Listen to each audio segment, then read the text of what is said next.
हाय friends, माझं नाव Chaitanya Patkel. Welcome back to my YouTube channel. आपण या व्हिडिओमध्ये ॲनालाइज करूया जो स्क्वॉड BCCI सिलेक्टर्सने अनाऊन्स केला आहे for the T20 world cup which is going to take place in Australia next month. आणि इंडियाची पहिलीच मॅच ब्लॉकबस्टर आहे पाकिस्तान विरुद्ध 23 ऑक्टोबरला मेलबर्न क्रिकेट ग्राउंडवर.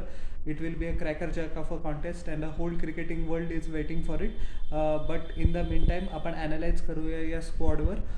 हे ॲडिशन्स बरोबर आहेत का, अजून सिलेक्टर्सला कोणाला सिलेक्ट करायचा काही स्कोप होता का, आणि सिलेक्टर्सचं लॉजिक काय, आणि ओव्हरऑल सिलेक्शन स्कीममध्ये किती प्लेयर फिट होतील.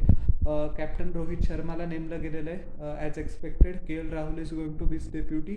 विराट कोहली, सूर्यकुमार यादव. आता पहिला मॅनेजमेंटसाठी प्रॉब्लेम असा आहे की सूर्यकुमार यादव आणि विराट कोहली दोघांपैकी नंबर 3ला कोणाला खेळवावं. सूर्यकुमार यादव मिडल ऑर्डरमध्ये आल्यावर पण ॲक्सेलरेशन करू शकतो, बट विराट कोहलीने जे लास्ट 100 मारलं आहे, परत डिबेट इग्नाईट झाले की KL राहुलला आता नंबर 3ला यायचं, किंवा काही काही लोक तर म्हणत आहे की KL Rahul should be drop all together आणि रिषभ पंतला ओपनिंग करावी.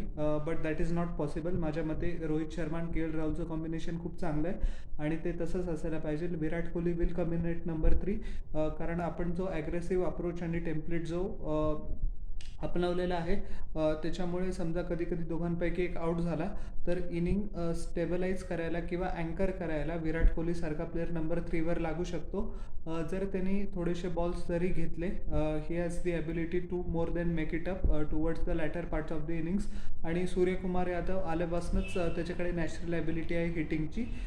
So this can be one of the solution that the team management can look in to. माझ्या मते दीपक हुड्डाला चान्स दिला आहे. जसं की तुम्हाला माहिती आहे की आयर्लंड विरुद्ध ओपनिंग त्यांनी केली होती, शतक झळकावलं होतं. वेस्ट इंडिजमध्ये पण त्यांनी खूप चांगले कॅमिओ खेळले आणि झिम्बाब्वेमध्ये पण त्यांनी सबस्टॅन्शियल कॉन्ट्रीब्युशन केलं.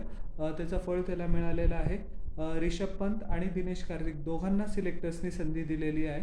आता हे बघणं इंटरेस्टिंग आहे की ते एक तर रिषभ पंतला प्रिफर करतील, नाही तर दिनेश कार्तिकला प्रिफर करतील. पहिल्या सुपर 6 गेमनंतर दिनेश कार्तिकला खाली बाहेर बसवण्यात आलं आणि रिषभ पंतला चान्स दिला. अनफॉर्च्युनेटली तो जास्त काही कमाल दाखवू शकला नाही आणि he couldn't make the wicket keeping place his on.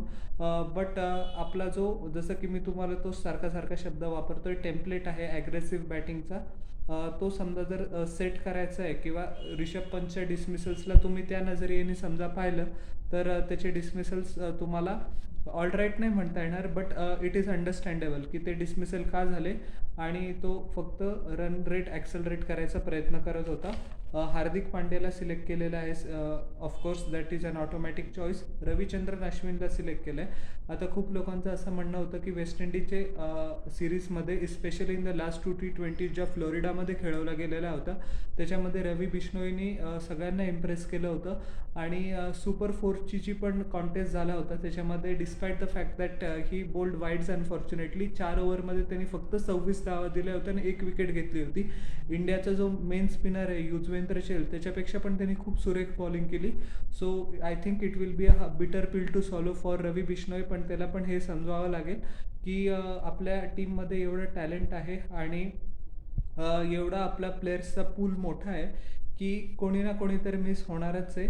आणि माझ्या मते मी कमीत कमी 3 ते 4 इंडियन टीम बनवू शकतो, एवढं टॅलेंट आपल्याकडे आहे. सो सिलेक्टर्सला आपला टॅलेंट स्क्वॉड आणि पूल ट्रिम करायचं आहे आणि 15मध्ये त्यांना जागा द्यायची. सो कोणी ना कोणीतरी नाराज होणारच आहे. संजू सॅमसनला पण सिलेक्ट केलेलं नाही, he is not in the reserve list. माझ्या मते ते होणारच होतं, कारण अपेक्षेप्रमाणे संजू सॅमसनला IPLमध्ये चांगली कामगिरी नाही करता आली, despite the fact that he led Rajasthan Royals brilliantly well. खूप सुंदर कॅप्टन्सी केली त्यांनी, बट त्याचा personal form left a lot to be desired.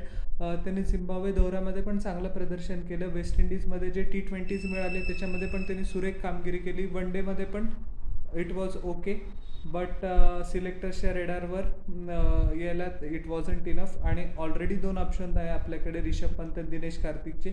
Dinesh कार्तिकचं late resurgence सगळ्यांना माहिती आहे. RCBसाठी किती सुरेख कामगिरी केली त्यांनी IPL 2022मध्ये. So he has been rewarded for it.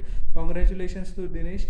जसं की तुम्हाला माहिती आहे की लास्ट इयर तो स्काय स्पोर्ट्सच्या कॉमेंट्री बॉक्समध्ये होता आणि this year he is playing for team India. So never give up on your dreams. आणि खूप चांगली इन्स्पिरेशनल स्टोरी आहे the fact that he went through a lot of struggle in his personal life as well, आणि खूप वेळेला त्याचा comeback करून झाला. आणि एव्हरी टाईम काही ना काही कारणाने एक तर मॅनेजमेंटने त्याला क्लॅरिटी नाही दिली, किंवा खूप कॉम्पिटिशनमुळे, किंवा his own loss of form and confidence, सारखा तो टीममधनं आत बाहेर होत राहिला. But one thing that he didn't give up on his dreams, and I hope he shines this world cup because he deserves it. R अश्विनला त्यांनी का सिलेक्ट केलं याचं लॉजिक मी सांगतो सिलेक्टर्सनी.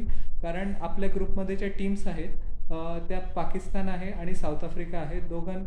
पाकिस्तानमध्ये खुशदिल शाह आहे, फकर जमान आहे. साऊथ आफ्रिकन बॅटिंग लाईनअपमध्ये पण लेफ्ट हँडर्सची पुष्कळ भरणा आहे. आणि जसं की तुम्हाला माहिती आहे की श्रीलंकेला आता क्वालिफायर खेळावे लागतील, मग ते ग्रुपमध्ये येतील. अँड मोस्ट लाईकली श्रीलंकाच आपल्या ग्रुपमध्ये येणार आहे. With all due respect to other team, Sri Lanka आरामात त्यांना क्वालिफायर्समध्ये हरवेल. सो तो पण एक व्ह्यू पॉईंट असू शकतो सिलेक्टर्सचा, की लेफ्ट हँड बॅट्समनसोबत रविचंद्रन अश्विनचं रेकॉर्ड वर्ल्ड क्लास आहे. भले ते टेस्ट क्रिकेट असो किंवा व्हाईट बॉल क्रिकेट असो. आणि त्यांनी IPLच्या पॉवर प्लेमध्ये पण डिफिकल्ट ओव्हर्स मागच्या 3 सीझन्सपासून रविचंद्रन अश्विन कन्सिस्टंटली टाकतोय at less than the economy rate of 7.5. So सिलेक्टर्सने त्याला रिवॉर्ड केलेलं आहे. माझी फक्त अश्विनकडनं एवढीच अपेक्षा आहे की तो ऑफ स्पिन त्यांनी ट्रेडिशनल जरा जास्त टाकायला पाहिजे, कारण तो कधी कधी ओव्हरडू करून टाकतो व्हेरिएशन्स. आणि तो कधी कधी असं पण होतं की 4 ओव्हर्समध्ये तो 16 का 17 बॉल्स फक्त लेग स्पिन टाकतो, despite the fact that is the off spinner. So त्याची जी ओरिजिनल स्किल आहे, माझ्या मते माझी अपेक्षा आहे त्याच्याकडून की त्यांनी जास्त कॉन्फिडन्स दाखवावा. आणि त्याची हाईट खूप चांगली आहे, त्याला चांगला बाउन्स आणि परचेस मिळू शकतो, डिस्पाईट द फॅक्ट दॅट स्पिनरसाठी कंड्युसिव्ह नसेल. त्याच्या लाईन अँड लेंथ खूप इमॅक्युलेट असतात. So that is the reason selectors went with Ravichandran Ashwin instead of the young Ravi Bishnoi. Yuzvendra चहलला सिलेक्ट करण्यात आलेला आहे. त्याचा एशिया कप थोडासा अंडरवेल्मिंग होता, but I am sure he will come back. आणि ऑस्ट्रेलिया विरुद्ध आणि साऊथ आफ्रिकेविरुद्ध T20 मॅचेस आहेत, त्याच्यामध्ये नक्की त्याला ग्रुप मिळेल. अक्षर पटेलला सिलेक्ट केलं आहे. काही महिन्यांपासून अक्षर पटेलचा बॅटिंगचा स्टॉक खूप वाढून गेलेला आहे बॉलिंग च्या प्रमाणामध्ये. बट हे म्हणणं खूप चुकीचं असेल की his bowling has gone down. त्याचे बॉलिंग इकॉनॉमी रेट पण 6.5च्या कमीच आहे. वेस्ट इंडिजमध्ये, झिम्बाब्वेमध्ये पण त्यांनी बॉलिंग एकदम स्टंप टू स्टंप केली. एक पण गेम असा नव्हता की त्याच्यात तो खूप एक्सपेन्सिव्ह होता. And he is an automatic like for like replacement for Ravindra Jadeja, जो अनफॉर्च्युनेट एका फ्रीकिस्की ॲक्सिडेंटमध्ये त्यांनी त्याचे ग्रॉइन इंजर करून घेतला आणि नी इंजर्ड करून घेतला, आणि he is out for a considerable period of time. BCCIने ॲक्च्युली एन्क्वायरी पण बसवली आहे की this is a freakish injury which could have been avoided, but आपण त्याचं कधी नंतर बोलूया. Jasprit Bumrah returns. This is the biggest news for the Indian cricket fans. Second ODI इंग्लंडच्या दौऱ्यामध्ये तो त्याचा लास्ट गेम होता, ज्याच्यामध्ये त्यांनी 6 विकेट्स घेतल्या होत्या इंग्लंडच्या. त्याच्यानंतर त्याच्या बॅक इश्यू होता. आणि जसप्रीत बुमराह, अर्शदीप सिंग आणि हार्दिक पांड्या, भुवनेश्वर कुमार, हार्दिक पांड्या आणि अर्शदीप सिंग या तिघांना पण ऑस्ट्रेलिया आणि साऊथ आफ्रिकेविरुद्ध सिरीज आहे त्याच्यामध्ये खेळणार नाही आहेत ते, कारण त्यांचं वर्कलोड मॅनेजमेंट करायचं आहे BCCIला. कंडिशनिंग रिलेटेड वर्क त्यांच्या बॉडीवर करायचं आहे फिजिओसला. आणि माझ्या मते हा BCCIचा चांगला निर्णय आहे, बिकॉज हार्दिक पांड्याची जरी आत्ता फिटनेस खूप चांगली असली, he has a history of breaking down, and India can ill afford another injury to Hardik Pandya at this crucial juncture. कारण मी आधी पण सांगितलेलं आहे व्हिडिओजमध्ये की रोहित शर्मा नाही, विराट कोहली नाही, मी तर म्हणेल जसप्रीत बुमराह पण नाही, सगळ्यात महत्त्वाचा प्लेअर आपल्याला समजा वर्ल्ड कप जिंकायचा आहे तर तो हार्दिक पांड्या आहे. तो 3 डायमेन्शनल प्लेअर आहे. त्याचे स्किल सेट एकदम मस्त आहेत. He is in the form of his life. आणि समजा जर आत्ता टीम इंडियाला त्याचा उपयोग नाही करून घेता आला, आय डोंट नो तो कधी कामी पडेल टीम इंडियाच्या. सो हा चांगला निर्णय आहे. आपल्याला हार्दिकला मॅच फिट ठेवायचं आहे, आणि NCAमध्ये फिटनेस पण अप टू डेट असतेच. ट्रेनर आपले वर्ल्ड क्लास आहे तिथे बँगलुरूमध्ये. सो त्यांच्या फक्त ते मॅच कशी खेळतात, किती बॉलिंग करतात, हे सगळं ते फिजिओज ठरवतील. And I am sure 3 of them are in good hands. Bhuvneshwar Kumar, unfortunately त्याला ज्या सुपर 4 गेम्स होत्या दोन्ही त्याच्या खराब गेल्या, बट त्यांनी लास्ट गेममध्ये कमबॅक केला, बट दॅट मॅच वॉज इनकॉन्सिक्वेन्शियल. त्यांनी तरी 5 विकेट्स घेतल्या. अफगाणिस्तानला आपल्याला मिनोज म्हणून चालणार नाही. It is safe to say that he has found his rhythm back, and he is very important for team India as वेल.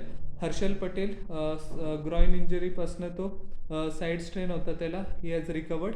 तो बॉलिंग पण करायला लागलेला आहे, आणि आपले बॉलिंग कोच पारस मांबरे आणि टीम त्याला ऑब्झर्व करते.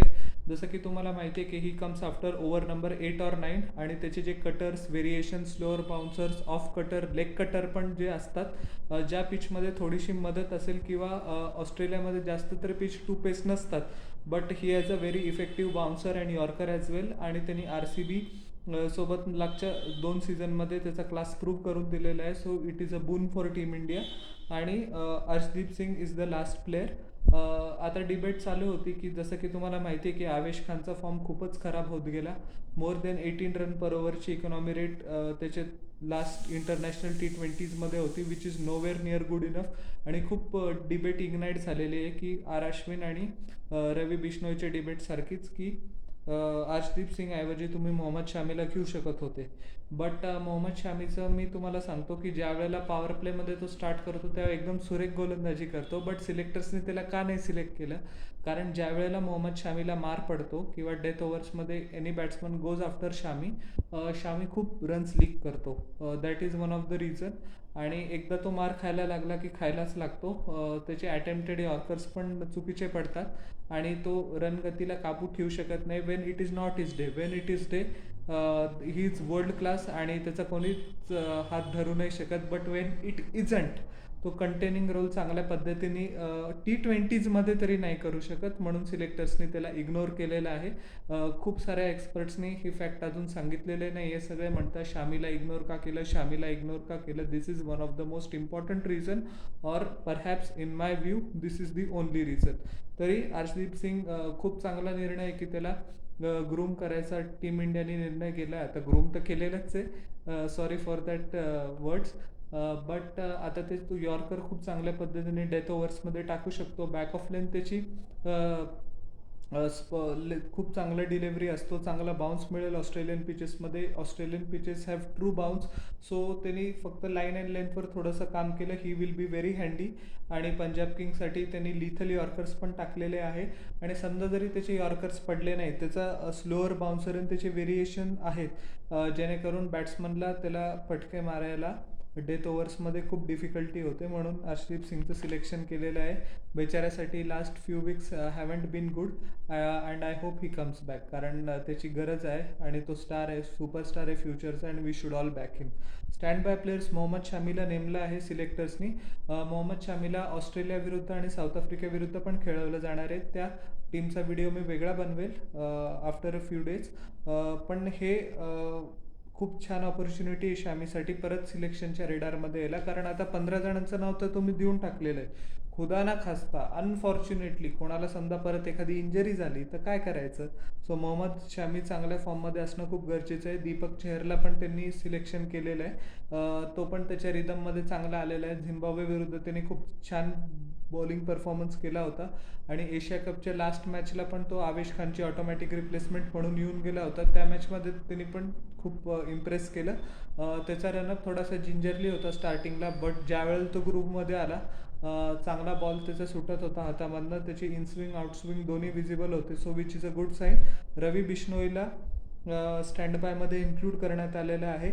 आणि last player in the stand by Shreyas Iyer. समजा कोणाला रोहित शर्मा म्हणा, राहुल म्हणा, कोहली म्हणा किंवा स्काय म्हणा, कोणाला समजा जर एखादी निगल आली किंवा इंजरी आली, so he will be automatic replacement. जसं की तुम्हाला माहिती आहे विराट कोहलीने पुष्कळ T20मधनं रेस्ट केलेलं आहे आणि त्याचा लाईक फॉर लाईक रिप्लेसमेंट म्हणून आपण श्रेयस अय्यरकडे बघूया. So all in all a fantastic squad, a great squad.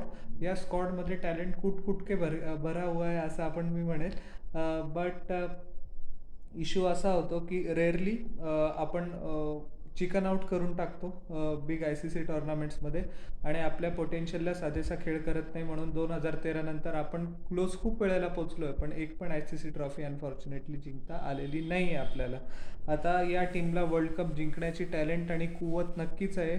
Me Indian आहे म्हणून नाही असं म्हणत आहे, but we have the most talented team. आता फक्त हे टॅलेंट परफॉर्मन्समध्ये साऊथ आफ्रिकेविरुद्ध, पाकिस्तान विरुद्ध किंवा श्रीलंकेविरुद्ध ट्रान्सलेट होतं का? आणि आपण सेमीफायनलला क्वालिफाय झालं तर त्या 2 नॉकआउट्स गेममध्ये हे हिरोज परफॉर्म करता का? किंवा कोणता नवा हिरो इमर्ज करतो हे बघणं औत्सुक्याचं राहील. कारण talent wise we are the best. But do we play but are we the best team in the world despite the fact that being number 1 ICC T20 ranking? माझ्या मते सध्या तरी नो. आणि खूप लोक क्रिटिसाइज करतात की आपण खूप एक्सपेरिमेंटेशन मोडवर आहे. माझं त्यांना फक्त एवढंच उत्तर आहे की प्रत्येक प्लेअर म्हणजे टेस्ट करायला पाहिजे. एक्सपेरिमेंटेशन केल्याने आपल्याला तुमची जी परफेक्ट 11 आहे तो फिगर आउट होतो आणि ॲम्पल ऑफ मॅचेस आहे टीम इंडियासाठी. सो रेस्ट अँड रोटेशनचा पण एक भाग असतो, त्याच्यामुळे पण सबस्टिट्यूशन्स होतात किंवा टीम सेटल नसते असं नाही आपण म्हणू शकत. टीम सेटल नाही आहे, टीम कॉम्बिनेशन शोधायचा प्रयत्न करते, विचार द बेस्ट 11 प्लेयर्स, म्हणून ते सारखं चॉपिंग चेंजिंग करताय. ते मुद्दामून कोणाचं करिअर वगैरे हे नाही करत आहे ते, की कोण करिअर संपवायचा प्रयत्न चालू आहे किंवा कोणाला ऑपॉर्च्युनिटीज देत नाही. That is not the case at all. But मी जसं सांगितलं, आपला टॅलेंट पूल आहे, आपल्याला सगळ्यांना खेळवावंच लागेल आणि बेस्ट 11 प्लेयर्स आयडेंटिफाय करावेच लागतील. त्याला वेळ लागेल, काय काय मॅचेस आपण हारूसुद्धा, but that shouldn't be the be all and end all. and we have to back our team. We can certainly win this World Cup and I am very optimistic of that fact. So तुम्हाला माझे आपल्या स्क्वॉडवरचे views कसे वाटले हे जरूर नक्की खाली comment सेक्शनमध्ये सांगा. आणि न विसरता प्लीज माझ्या यूट्यूब चॅनलला लाईक, शेअर आणि सबस्क्राईब करा आणि बेल आयकॉन प्रेस करा पुढच्या नोटिफिकेशनसाठी. भेटूया नेक्स्ट व्हिडिओमध्ये. Till then everyone bye. आणि प्लीज सबस्क्राईब आणि त्याच्यामुळे खूप माझा कॉन्फिडन्स वाढेल. So will meet in the next video.